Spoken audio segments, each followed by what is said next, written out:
তাহলে আমরা যে মাহফিলকে আয়োজন করতে পেরেছি এতে কি আমরা খুশি হয়ে গেছে? এই মাহফিলকে সাফল্য মণ্ডিত করতে, সুন্দর করতে, আকর্ষণীয় করতে, এটাকে বাহিরের কোনো এলাকার মানুষ আমাদেরকে আসবে এখানে বেশি টাকা করে আসতে পারে, কিন্তু সর্বপ্রথম আমাদের দায়িত্ব, বিশেষ করে আমরা যারা এই বাড়িতে আছি, আশেপাশের যারা আছি, আমাদের দায়িত্ব হচ্ছে সর্বপ্রথম দায়িত্ব আজকের জন্য সামান্য কিছু সময়ের জন্য হলে এই মাহফিলকে সাফল্যমণ্ডিত করার জন্য দুনিয়ার যত ব্যস্ততাই থাকুক না কেন সমস্ত ব্যস্ততাকে এক পাশে ধরে রেখে আমাদের উচিত মাহফিলের প্যান্ডেলে এসে মাহফিলকে সৌন্দর্যমণ্ডিত করা। কথাকে ঠিক না রাখি।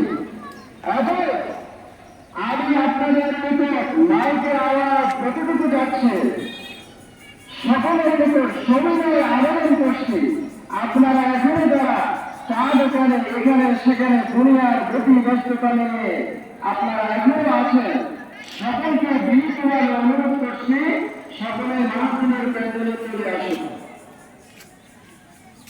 আমি কোরআন কারিমের একটা আয়াত পেশ করছি। এই আয়াতের আয়াতে অল্প কিছু সময় লাগে পর্যন্ত যতটুকু সময় পায় আল্লাহ রাব্বুল আলামিন বলে আমাকে তৌফিক দান করে কিছু কথা আপনাদেরকে বলবো। ওমা তৌফিক ইল্লা বিল্লাহ। আল্লাহ রাব্বুল আলামিন এই পৃথিবীকে সৃষ্টি করেছেন। এই পৃথিবীকে সৃষ্টি করেছেন আল্লাহ রাব্বুল আলামিন একের উপরে সৃষ্টি করেছেন।